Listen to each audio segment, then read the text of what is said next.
حاضرین گرامی توجہ ہے. البرٹ کہتا ہے میں نے جب یہ پڑھا تو میں اس وقت اکیلا بیٹھا بے ساختہ مصطفیٰ کا کلمہ پڑھ لیا کہ جس تاجدار مدینہ کے اتنے اچھے اخلاق ہیں کہ ان کے صحابی کسی غیر عورت کو نہیں دیکھتے، وہ نبی خود کتنا اچھا ہوگا. آج اس اخلاق کی ضرورت ہے جو ہمارے معاشرے سے نکلتا چلا جا رہا ہے. دوستان گرامی، آج کا یہ موضوع علامہ جنید صاحب نے دے کر بڑا احسان کیا کہ یار کوئی تو اپنے پلے میں ایک بات باندھ کے لے کے جائے گا نا کہ اخلاق عظیمہ کیا ہوتے ہیں. دوستان گرامی اب اگلی بات سنیے. تاجدار مدینہ صلی اللہ علیہ وسلم آپ نے جب ہجرت فرمانی تھی، ایک صحابی تھا جس کا نام تھا عثمان بن ابی طلحہ، اس کے ہاتھوں میں خانے کعبے کی چابیاں تھیں. نبی پاک علیہ السلام جب ہجرت آپ نے فرمایا عثمان بن ابی طلحہ کو بلاؤ. وہ آیا. آپ نے فرمایا خانے کعبے کا تالا کھول، میں اندر جا کے عبادت کرنا چاہتا ہوں. کہنے لگا میں نہیں کھولوں گا. ابھی اس نے کلمہ نہیں پڑھا تھا، بڑی بد اخلاقی کی اس نے. کہتا میں نہیں کھولوں گا. حضور نے فرمایا کیوں؟ اس نے کہا ویسے تو تم ہمارے بتوں کو برا کہتے ہو، اندر تو ہمارے بت ہیں، ہم نہیں کھولیں گے. آپ نے فرمایا کھول دے، میں نے تو اپنے رب کی عبادت کرنی ہے. اس نے کہا میں نہیں کھولوں گا. اب دیکھو اتنی بڑی بد اخلاقی کی. نبی وہ ہے جو اشارہ کر دے سورج مڑ جائے، جو اشارہ کر دے چاند کا کلیجہ پھٹ جائے، جو پیغام بھیج دے درخت اپنی جڑیں زمین پر اکھیڑ کر بھاگتا ہوا قدموں میں آ جائے. کیا وہ نبی اس کو نہیں سکھا سکتا تھا؟ نبی پاک نے جب اس کے جملے سنے نا، اس نے اب بد اخلاقی کی. حضور مسکرائے. آپ نے فرمایا عثمان گل سن میری، نیڑے آوے نا ادھر میری گل سن. اب آپ بھی سنیے گا امتی ہو. حضور کے قریب آئے. فرمایا عثمان آج تو چابی نہیں دیکھتا، اب دیکھنا میرے نبی کا اخلاق بھی دیکھو، میرے نبی کا علم غیب بھی دیکھو. اللہ نے میرے نبی کو علم غیب بھی دیا تھا، جن کو نہیں سمجھ آتی وہ توجہ کریں. حضور اکرم علیہ السلام نے فرمایا عثمان آج تو مجھے چابی دیتا نہیں، پر وہ وقت یاد کرو نا جب چابی میرے ہاتھ میں ہوگی تو سامنے کھلوتا دیکھے گا. میرے خیال میں سمجھ نہیں آئی، میں دوبارہ دہراتا ہوں. فرمایا عثمان آج تو چابی دیتا نہیں، پر او ویلا بھی یاد کرنا جس ویلے چابی میرے ہاتھ چوسی تے تو سامنے کھلو کے ترسدیاں نگاہ نا، اس ویلے سکدا کھلوتا اسے کہ چابیاں کدے گئیاں. سامنے سے نبی پاک کو پتا کیا کہتا ہے؟ بڑے بد اخلاقی والے جملے بولے. کہتا ہے اس وقت ہم مر جائیں گے. آپ نے فرمایا نہیں، تو زندہ ہوگا. آئے آئے آئے آئے. حضور نے فرمایا نہیں تو مرے گا نہیں، تو زندہ ہوگا، اور ایسا ہوگا چابی میرے پاس ہوگی. تقریباً 10 سال گزر گئے، 9 سال گزر گئے تقریباً. تاجدار مدینہ علیہ السلام فتح مکہ کے دن دوبارہ جب مکہ شریف میں داخل ہوئے، 10,000 صحابہ کرام حضور کے ساتھ ہیں. کتنے ہزار؟ 10,000. اور علماء بیٹھے ہیں. یہ ترمذی شریف کی دوسری جلد کے اندر یہ حدیث موجود ہے، فقیر ذمہ دار ہے. جب آقا علیہ السلام اندر داخل ہوئے نا تو آپ کے ساتھ تلوار لے کر جو آپ کے سیکیورٹی گارڈ تھے وہ تھے حضرت عمر بن خطاب رضی اللہ تعالیٰ عنہ. وہ تلوار لے کر ساتھ ہیں. اسلام کا جھنڈا حضرت عبداللہ بن رواحہ رضی اللہ ان کے ہاتھوں میں ہے. یہ نعت گو شاعر ہیں، نبی کی نعتیں لکھتے بھی تھے، نبی کو پڑھ کے بھی سناتے تھے. سمجھ آ رہی نا؟ یہ مائنڈ نہ کرے کوئی بندہ بھی. ہمارے اہل سنت میں اگر کوئی بات کرے تو ناراض بھی جلدی ہو جاندے، لیکن کوئی نہیں، سچی بات پہ ہو بھی جائیں تو مجھے گیلا نہیں ہے. نعت خان جب نعت شروع کرتے ہیں نا، بھائی نعت پڑھنا حسان بن ثابت کی سنت ہے، سننا نبی کی سنت ہے. میں نے کہا اینج نہ آنکھ، اے آنکھ بے داڑھی پوری رکھ کے نعت پڑھنا حسان بن ثابت کی سنت ہے. ہائے ہائے بولو. بتینو نعت پڑھن دا زیادہ شوق ہے تو داڑھی کیا رکھنی ہوئے؟ جھوٹی محبتیں کرتا ہے، سچی محبت کر مصطفیٰ سے. بولو.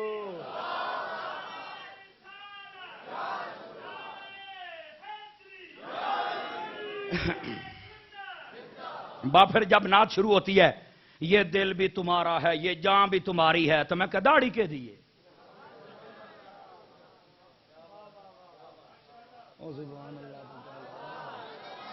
ٹھیک ہے علامہ صاحب، یہ حق بات کرنی چاہیے. اگر ہم حق بات نہیں کر سکتے ہمیں سٹیج پر بیٹھنے نہیں چاہیے.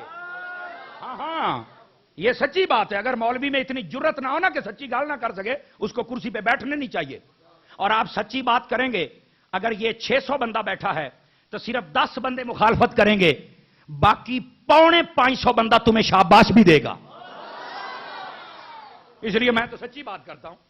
سچی بات کی ہے بے, دل بھی تمہارا, جان بھی تمہاری, تداڑی کے دیے ہیں. اور جناب یہاں اوے بیٹھے رہنا حضور آئے ہوئے ہیں, تو آپ کہاں جا رہے ہیں حضور کو چھوڑ کے؟ تو یہ تو غلط بات ہے نا.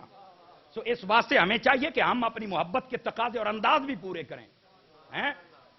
ہاں یہ تو شعر پڑھا جاتا ہے, وچ قبر دے آقا آکھن گے اے نو چھڑ دیو اے تا میرا ہے.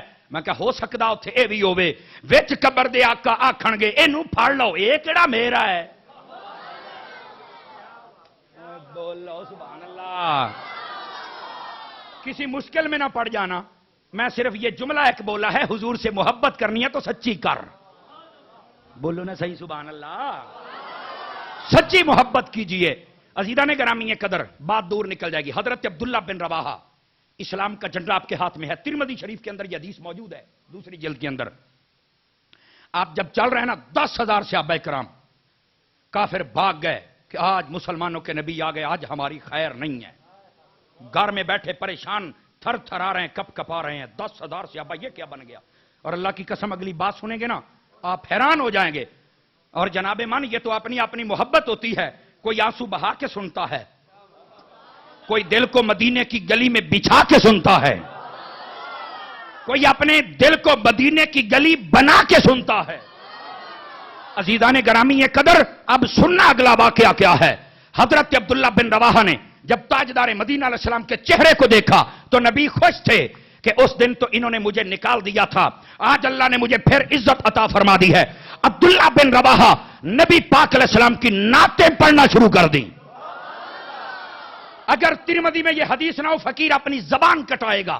اور اگر ہیں تو یہ مان لو, نبی پاک کی نعتیں ہر بندہ نہیں پڑھتا, جس میں مصطفیٰ کا عشق ہوتا ہے وہی پڑھتا ہے. حضرت عمر بن خطاب نے ایک جملہ بولا. آپ نے فرمایا عبداللہ بن رواحہ 1 منٹ چپ ہو جا. وہ کہتے ہیں کیوں, میں کیوں چپ ہوں؟ تو حضرت عمر کہنے لگے تیرے سامنے خانہ کعبہ ہے اور تیرے ساتھ کعبے کا کعبہ ہے. تو نے میرے نبی سے اجازت نہیں مانگی. میرے نبی یہ بات درمیان میں کھڑے سن رہے تھے.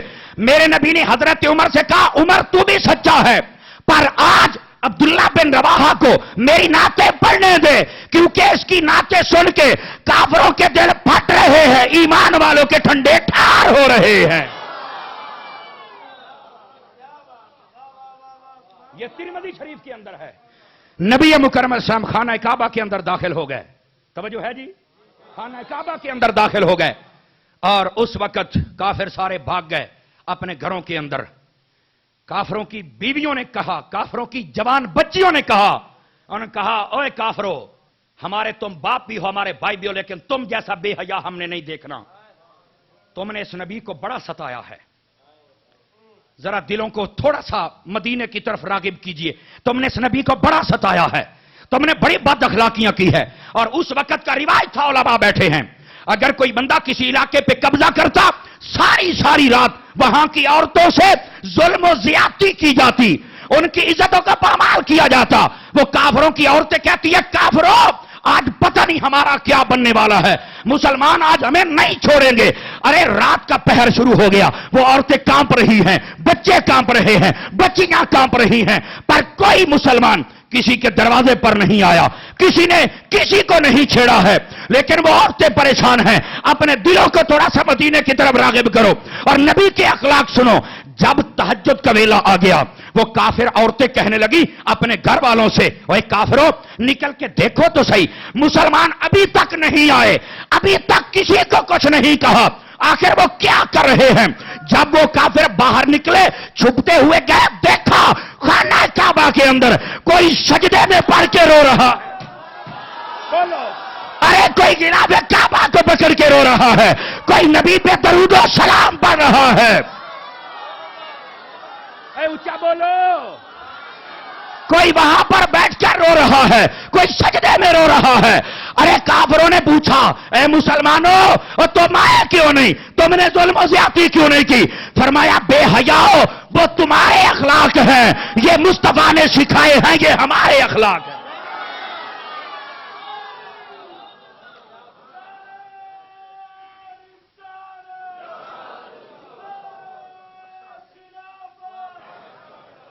یار نعرہ تو چیلا لو۔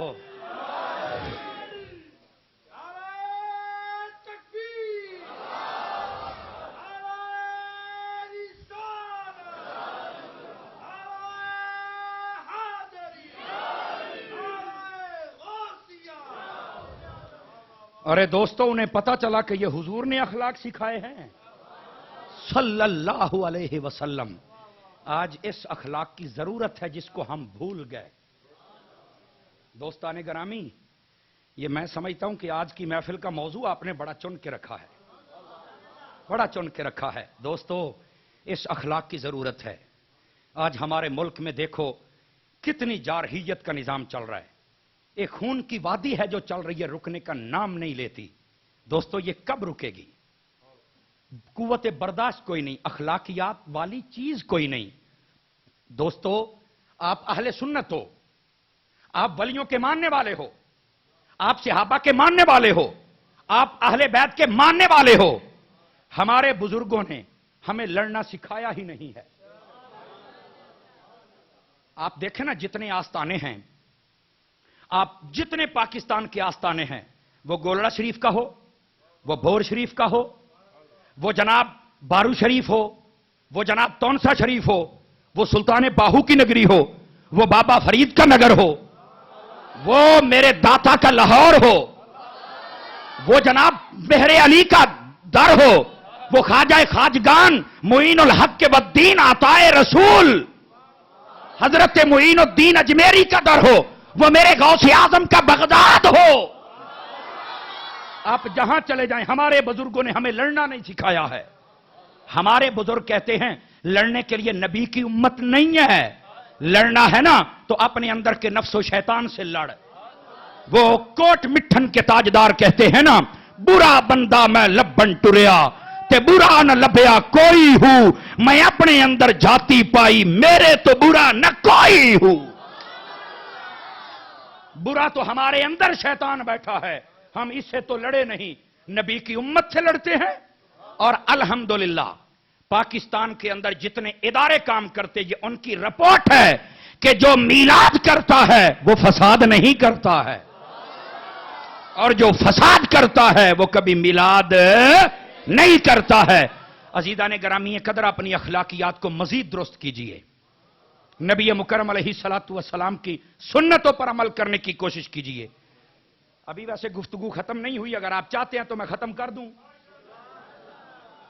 اچھا، نہ چاہنے والے ہیں تو نہ چاہنے والے ہیں، ختم کر دیں جی شروع رکھیں جی؟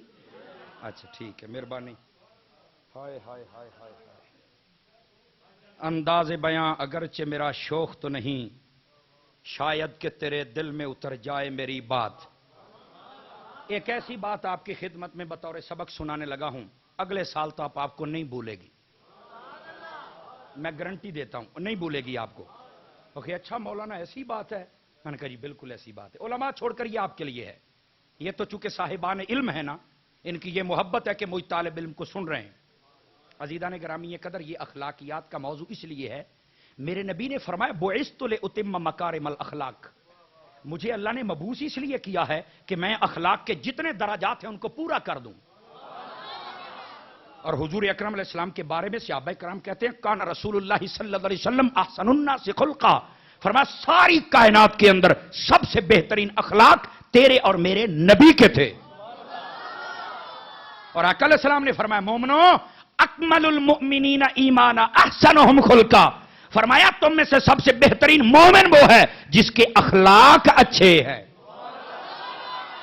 سمجھ آ رہی ہے؟ ہمیں چاہیے کہ اپنے اخلاق کو درست کریں۔ نبی کریم علیہ السلام نے بڑی توجہ دلائی، تربیت فرمائی ہے۔ عزیزان گرامی آئیے ایک بات بڑی میٹھی اور اگلے سال تک نہ بھولنے والی، جناب حضرت سیدنا عمر بن خطاب رضی اللہ تعالیٰ آپ کا زمانہ اقدس ہے. ایک مسلمان صحابی تھا, اس نے زمین بیچنی تھی ضرورت کے پیش نظر. دوسرے نے کہا جی میں خرید لیتا ہوں. حضرات توجہ فرمائیے, اس نے زمین بیچی کہ یہ بھائی میری زمین ہے, میں بیچنا چاہتا ہوں, جی میں خریدتا ہوں, کتنے کی, اتنے پیسے کی. اس نے پیسے دیے, اس نے زمین اس کو دے دی اور کہا کہ آؤ میں آپ کھڑے ہو کے یہ زمین کا قبضہ تمہیں دیتا ہوں, جیسے رواج ہوتا ہے کہ آؤ قبضہ لے لو.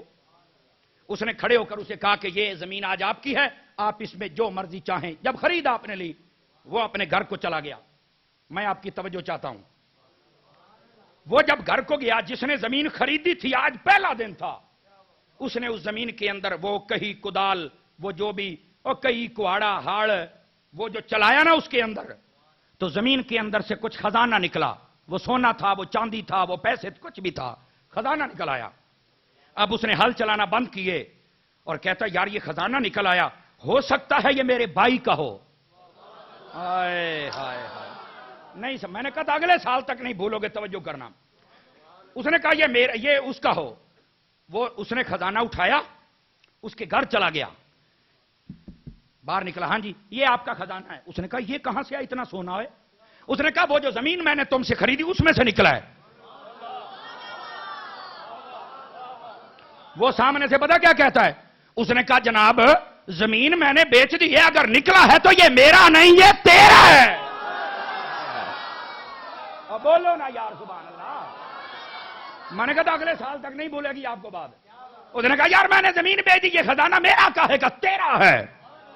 وہ آگے سے کہنے لگا جناب او میں نے زمین خریدی ہے, خزانہ نہیں خریدا.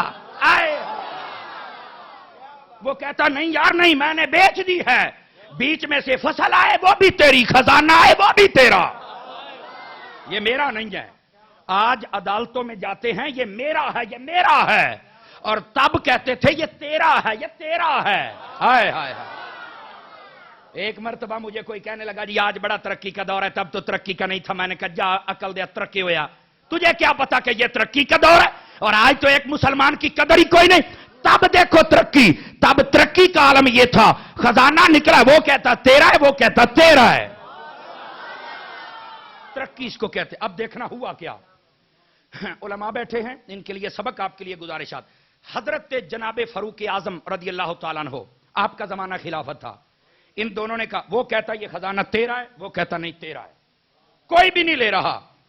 انہوں نے کہا ہم جاتے ہیں جناب فاروق اعظم کی عدالت میں, وہ جو فیصلہ کر دیں خزانہ وہ لے جائے گا. کہا ٹھیک ہے. حضرت جناب فاروق اعظم کی جب آپ تخت خلافت پہ بیٹھے تو سب سے پہلا جو کیس آیا تھا وہ یہی تھا. سب سے پہلا کیس یہ آیا تھا جب آپ تخت خلافت پہ بیٹھے, سب سے پہلا کیس. اچھا آیا جی, ہم یہ جی ہمارا ایک فیصلہ فرما دی, جی بتائیے. جی میں زمین بیچی ہے. فرمایا ٹھیک ہے. اس نے خریدی ہے. جی ٹھیک ہے. اس نے پیسے مجھے دے دیے. اچھا جی. پھر اس کو میں نے قبضہ دے دیا. اچھا جی. پھر اس نے ہل چلایا, خزانہ نکلا ہے, وہ کہتا ہے یہ تیرا ہے, جبکہ میں نے زمین بیچ دیا, میں کہتا ہوں اس کا ہے. حضرت فاروق اعظم, یہ میں بتا رہا ہوں اخلاقیات کیا چیز ہوتی ہے. جب حضرت فاروق اعظم نے سنا نا, تو آپ سن رہے تھے دونوں کی باتیں, تو باتیں سن کے جناب فاروق اعظم کا مسکرانا نکل گیا. اور کہتے ہیں کہ میں نے دل میں اللہ کا شکریہ ادا کیا کہ واہ میرے محبوب کے دیوانے ہوں تو ایسے ہوں, کہ کوئی کہتا ہے یہ اس کا حق ہے, وہ کہتا ہے اس کا حق. اب اگلی بات سنیے گا حضرات, توجہ.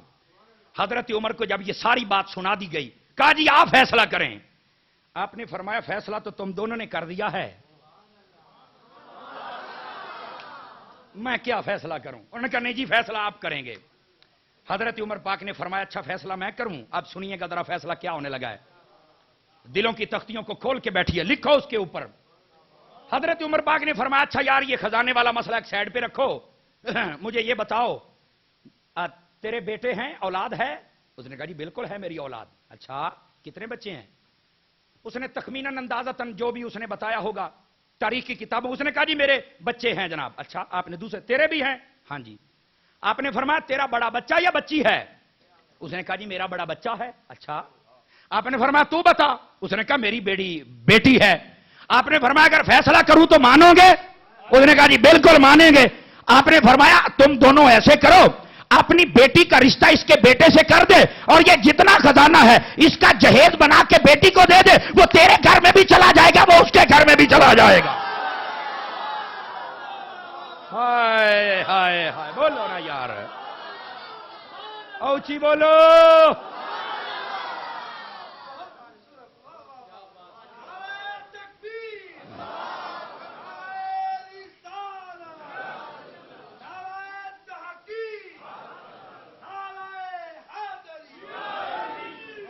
اس کو کہتے ہیں اخلاق عظیمہ. اگلے سال تک آپ کو بات نہیں بھولے گی. بے حضرت فاروق اعظم کے زمانے میں بھی کوئی کام ہوا تھا. جو مجھے ٹائم ملا تھا میں 12-13 منٹ اس سے اوپر لے گیا ہوں. جی کس والی؟ وہ بھی سناتا ہوں. پہلے میں ایک اور یاد کر کے آیا ہوں. میں پہلے وہ تو سنا دوں نا. عزیزان گرامی قدر, مجھے علامہ جنید صاحب نے کہا تھا کہ آپ تقریریں پہلے پنجاب میں کرتے رہے, ایتھے آنے تھوڑی سنبھل کے بولنا. اس زمین نے بڑے بڑے علماء پیدا کیے ہیں اور واقعتاً ہم مانتے ہیں اس زمین نے ہمیں بڑے بڑے علماء دیے, اور آپ بھی ہیں, اور اتنے درویش کے پہچانے ہی نہیں جاتے. یہ میں سچی کہہ رہا ہوں, اور مجھے فخر محسوس ہو رہا ہے اتنے علماء بیٹھ کر سبق سن رہے ہیں اور چہرے بتا رہے ہیں کہ سبق ان کو پسند آ رہا ہے. سمجھ آ رہی ہے نا؟ میں تھوڑا سا اپنی گفتگو کو سمیٹنا چاہتا ہوں اور اس طرف آنا چاہتا ہوں. جب حضرت سیدنا علی شیر خدا کرم اللہ تعالی وجہہ الکریم آپ نے کوفہ کو مرکز علم بنایا نا, 400 سال تک اس کی مرکزیت سلامت رہی. کتنے سو سال تک؟ 400 سال تک. اس کے بعد انگریز کی سازش سے یہ شیرازہ بکھرنا شروع ہوا, اور آج سے تقریباً 150 سال پہلے بالکل بکھر گیا. پہلے پڑھا لکھا اسے کہتے تھے جو عالم دین ہوتا تھا, اس کو پڑھا لکھا کہتے تھے. لیکن آج پڑھا لکھا اسے کہتے ہیں جو 4 جملے انگریزی کے بولنا جانتا ہو. یاد رکھ لیں, پڑھا لکھا وہی ہے جس کے پاس قرآن و حدیث کا علم ہے. دوسرا پڑھا لکھا نہیں ہو سکتا. بظاہر وہ سجے کھبے جملے بولے گا, پر میں اس تعلیم کو کیا کروں جس نے اس کو مجبور کر دیا کہ داڑھی منہ ڈالے. میں اس تعلیم کو کیا کروں جس نے مجبور کر دیا کہ کوئی سنت لباس چھوڑ کے پینٹ پہن لے. میں اس تعلیم کو کیسے مانوں کہ جس نے اسے مجبور کر دیا کہ نہیں یار میں تو بس کلمہ پڑھتا ہوں, میں تو اور کچھ بھی نہیں ہوں. بھئی تو کیوں کچھ نہیں ہے؟ آج کے رسول بننا. عزیزان گرامی قدر, یہ جب اسلام پھیل رہا ہے, ارد گرد کے بادشاہ وہ جلدی جلدی حلقہ بگوش اسلام میں داخل ہو رہے ہیں. فارس کا ایک بادشاہ تھا, اس نے اپنے ایک جاسوس کو بھیجا. توجہ فرمائیں گے جی, کہ جا دیکھ کے آ یار مسلمانوں کے پاس کیا طاقت ہے کہ یہ جناب ہر بندے پہ غالب آ جاتے ہیں, کیا وجہ کیا ہے؟ اس نے کہا میں دیکھ کے آتا ہوں.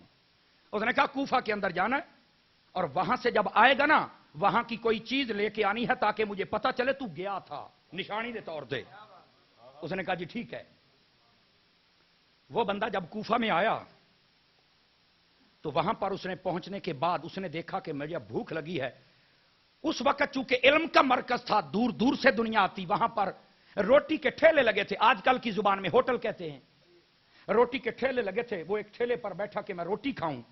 جس ٹیبل پہ بیٹھا تھا سامنے ایک بندہ مسلمان بیٹھا تھا, وہ روٹی کھا رہا ہے. اس کے سامنے جب وہ پردیسی بیٹھا تو وہ مسلمان نے اسے ایک مرتبہ دیکھا, پھر دوسری مرتبہ دیکھا. کھانا 2-4 لقمے تھے, ختم ہو گئے. اس نے جناب سالن منگوایا, اس نے کھانا شروع کر دیا. مسلمان اٹھا, وہ اپنے پیسے دے کے چلا گیا. یہ جو مسافر تھا جس کو اس بھیجا تھا بادشاہ نے, اس نے جب کھانا کھایا یہ پہنچا ٹیبل پر کہ بتائیے مجھے میرے کتنے پیسے ہیں. اس نے کہا جناب آپ جائیے آپ کے پیسے ہو گئے. اس نے کہا جناب آپ جائیے آپ کے پیسے ہو گئے. اس نے کہا میرے پیسے ہو گئے, ابھی کھانا کھا کے میرے پیسے کیسے؟ فرمایا وہ جو تمہارے سامنے بیٹھا تھا مسلمان اگے ہاں، فرمایا وہ تیرے پیسے دے گیا اور کہ کیوں میرا تو رشتہ دار نہیں تھا. فرمایا مسلمان یہ نہیں دیکھتے کہ کوئی میرا رشتہ دار ہے یا نہیں ہے، وہ مجھے کہہ کے گیا کہ یہ بندہ پردیسی ہے، آج میرا مہمان نہیں آیا، میں اسی کو اپنا مہمان بنا لیتا ہوں.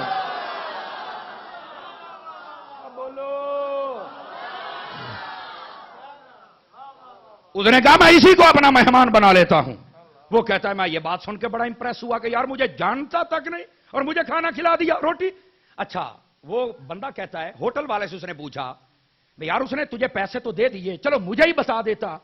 اس نے کہا یہی تو سمجھتا نہیں، اگر تجھے بتا دیتا کہ میں تیرے پیسے دے رہا ہوں تو اس کا شکریہ ادا کرتا، تو شکریہ ادا کرتا تو نیکی یہیں رہ جاتی. اس نے ویسے ہی دے دیا ہے، اب نیکی رب کے پاس چلی گئی. ہائے ہائے ہائے، وہ تیرے شکریہ نہیں لینا چاہتا، وہ رب کا کرم لینا چاہتا ہے. اور مسلمان ہوتا ہی ایسا ہے. اس نے کہا میں بڑا متاثر ہوا کہ یار مسلمان ایسے ہیں. کہتا ہے کہ میں باہر نکلا، بات ٹھیک ہے جی میں دیکھ لیا کہ مسلمانوں کا اخلاق کیسا ہے، اتنے عظیم اخلاق کے مالک ہیں. کہتا ہے میں نے یہ سیکھ لیا، میں باہر نکلا. جسٹ آخری بات ہے، آپ کو زیادہ ڈسٹرب نہیں کریں گے، آخری بات ہے، اللہ آپ کو خوش رکھے. وہ کہتا ہے میں باہر نکلا، میں نے کہا وہ بادشاہ نے جو کہا تھا ایک چیز میرے لیے خرید کے لانا، بطور نشانی دکان پہ پہنچا. کہا جی میں نے یہ چیز آپ کے ساتھ لینی ہے، یہ پسند کر لی، یہ رومال. اس نے کہا جی مثال دے رہا ہوں. اس نے کہا بالکل یہ لے لیجئے، آپ لے سکتے ہیں. کتنے کا ہے؟ اس نے کہا جی یہ میں آپ کو دوں گا مثال کے طور پر 50 روپے کا. اس نے کہا لیجئے 50 اور دیجئے. اس نے کہا دکاندار نے اگر آپ میری بات مانیں، ایک میرے اوپر مہربانی نہیں کرتے. اس نے کہا بتائیے کیا مہربانی؟ اس نے کہا یار یہ جو سامنے والی دکان دیکھ رہا ہے نا، اس دکان کے اوپر یہی کپڑا یہی کیفیت اتنے کا ہی ملے گا، آپ اس سے نہیں لے لیتے؟ اچھا وہ کہنے لگا کہ میں یہ سمجھا کہ شاید اس کو کوئی جلدی ہے تو یہ جا رہا ہے، مجھے کہتا ہے او تو لیلا سودا. اس نے کہا ٹھیک ہے میں وہاں سے لے لیتا ہوں. کہتا میں وہاں پہنچا، میں نے کہا یہ رومال دیجئے. رومال آ گیا، قیمت اتنی میں نے دے دی. اچھا کہتا جب میں خرید کے باہر نکلا تو یہ دکاندار دکان میں بیٹھا، گیا ہی نہیں. کہتا میں بڑا حیران، یار اس نے مجھے کیوں نہیں دیا رومال. وہ آ گیا واپس اس کے پاس پوچھنے کے لیے، اور بابا یہ رومال تو نے بھی اتنے کا اس نے بھی اتنے، تو نے دیا نہیں اس نے دے دیا، وجہ تو تھے مینوں گلیا تے گلیا کیوں ہے، تو نے مجھے سودا کیوں نہیں دیا. جملہ سننا، اس نے کہا دراصل صبح سے میرے پاس اتنے گاہک آ گئے کہ میرے بچوں کا رزق پورا ہو گیا ہے، میرے بھائی کی دکان پر نہیں آئے تھے تو میرے اخلاق نے گوارا نہیں کیا کہ سارا پیسہ میں رکھوں. میں نے کہا سودا اس سے خرید لے، اس کے بچے بھی تو روٹی کھائیں گے نا.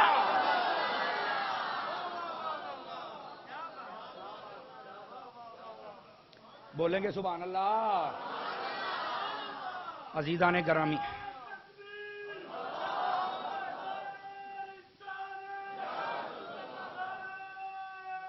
ہائے ہائے ہائے، عزیزان گرامی، عزیزان گرامی، میں آپ کی خدمت میں ایک بات رکھنا چاہتا ہوں. یقین فرمائیے بندے کا جی چاہتا ہے کہ میں اپنی زندگی میں چینج لے کے آؤں، لیکن بدلتا تب ہے جب کسی اچھے بندے کی صحبت میں بیٹھتا ہے. اولیاء کے ساتھ اپنی نسبت کو جوڑیں، ان کے پاس بیٹھے، سچا ولی اس کے پاس آپ بیٹھیں.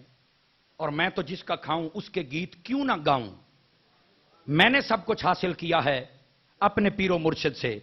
آپ میری شکل و صورت دیکھ لیں، دعوت اسلامی سے مجھے انہوں نے رنگ دیا ہے. میں نیما میرا مرشد اچا تے میں اچیاں دے سنگ لائی ہوں، صدقے جمع اونا اچیاں تو جنہ نیمیاں نال نبائی ہوں.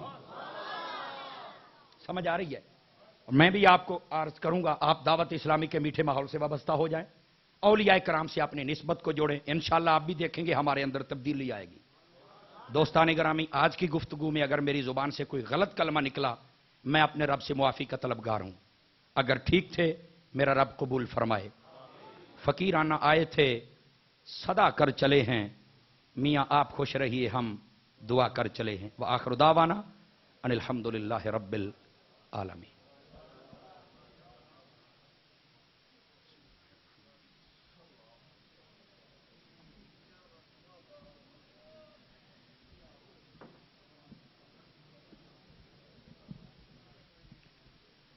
مصطفیٰ جان رحمت پیلا کو سلام شمع بز میں ہدایت پیلا کو سلام شمع بز میں ہدایت پیلا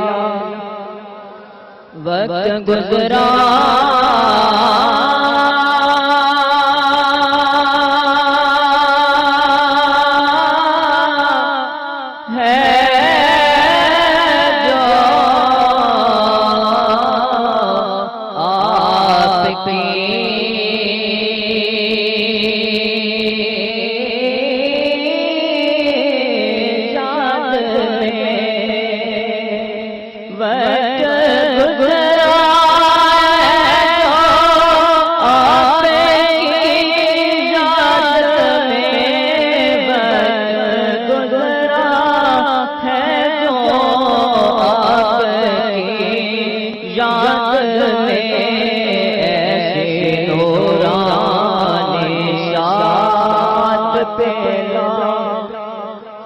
سلام مصطفیٰ جان رحمت پیلا سلام شمع بز میں ہدایت پہ حبیب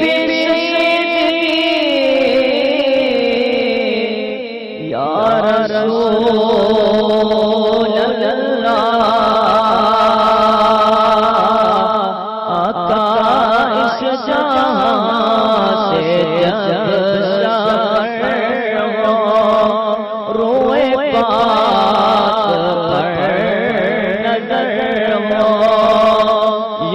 کرم نصیر پر ہو یہ کرم نصیر پر ہو اس کا سر ہو تیرا در ہو یا نبی سلام علیکہ یا رسول سلام علیکہ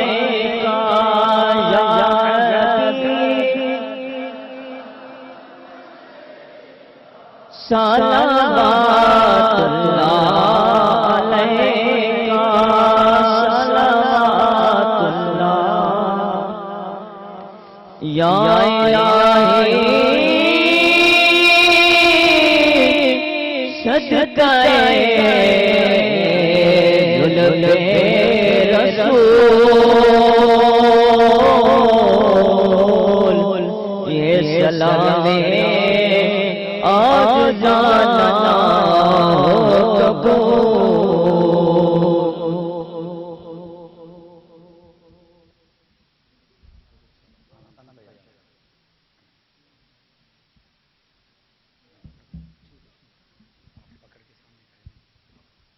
الحمدللہ رب العالمین والعاقبۃ للمتقین الصلاۃ والسلام علی سید الانبیاء والمرسلین وعلی آلہ واصحابہ وآل بیتہ وازواجہ وعترتہ اجمعین اللہم ربنا آتنا فی الدنیا حسنۃ وفی الآخرۃ حسنۃ وقنا عذاب النار وادخلنا الجنۃ مع الابرار یا عزیز یا غفار یا رب العالمین العالمین اپنے پیارے حبیب کریم علیہ الصلوۃ والسلام کے طفیل ہماری حاضری کو اپنی بارگاہ کے اندر شرف قبولیت عطا فرما۔ اس محفل پاک کے اندر جتنے لوگ دور نزدیک سے چل کے آئے میرے مولا سب کو قدم قدم کے اوپر کروڑوں نیکیاں عطا فرما۔ میرے مالک اس محفل پاک کے انعقاد میں جتنے بھائیوں نے دامے درمے قدمے سخنے حصہ لیا سب کی کاوش کو اپنی بارگاہ میں قبول فرما، سب کو اجر عظیم عطا فرما۔ میرے مالک ہمارے مہمان حضرت علامہ مولانا سمر عباس قادری صاحب جو دور سے چل کر آئے اور قاری رحمت اللہ صاحب مولانا قاری بشیر صاحب میرے مولا سب کے آنے کو ہمارے لیے باعث برکت فرما، سب کو قدم قدم کے اوپر کروڑوں نیکیاں عطا فرما، بیماروں کو صحت عطا فرما، پریشان حالوں کی پریشانیوں کو دور فرما، قرض داروں کو قرض کے بوجھ سے نجات عطا فرما، بے اولادوں کو نیک صالح متقی پرہیزگار نرینہ اولاد عطا فرما، جو صاحب اولاد ہیں ان کی اولاد کو نیک صالح متقی پرہیزگار اپنے والدین کا فرما بردار اور آقا کریم علیہ الصلوۃ والسلام کی شریعت کا سچا پکا سپاہی بنا۔ میرے مالک جو بے گھر ہیں انہیں گھر کی نعمت عطا فرما، جو بے روزگار ہیں انہیں حلال کا وسیع روزگار عطا فرما۔ العالمین اپنے پیارے حبیب کریم علیہ الصلوۃ والسلام کی طفیل ہمیں بار بار حج بیت اللہ کی سعادت عطا فرما، حرمین طیبین کی حاضری نصیب فرما، سبز گنبد کی زیارت عطا فرما۔ یا رب محمد ہماری تقدیر جگا دے، صحرائے مدینہ ہمیں بارہا دکھا دے، امام پہ دے موت مدینے کی گلی میں، مدفن ہم سب کا محبوب کے قدموں میں بنا دے۔ وہ دن خدا کرے کہ مدینے کو جائیں ہم، خاک درے رسول کا سرما لگائیں ہم، تڑپنے پڑکنے کی توفیق دے، دل مرتضی سوزے صدیق دے۔ خدایا بحق بنی فاطمہ کہ بر قولیما کنیم خاتمہ، اگر دعوت امرد کنی ور قبول، منو دست و دامن آل رسول۔ خدایا بحق محمد رسول، دعا ہم گناہ گاروں کی کر قبول۔ میرے مالک عالم اسلام کی خیر فرما، ہمارے پیارے ملک پاکستان کی خیر فرما، اس سے اندرونی بیرونی ہر قسم کے خطرات سے حفاظت عطا فرما، دہشت گردی کی لعنت سے حفاظت عطا فرما۔ میرے مالک اپنے پیارے حبیب کریم علیہ الصلوۃ والسلام کی سچی پکی محبت عطا فرما، ہمارے دلوں کو آقا کریم علیہ الصلوۃ والسلام کے عشق سے آبادی عطا فرما۔ صلی اللہ تعالی علی خیر خلقہ محمد وعلی آلہ واصحابہ اجمعین۔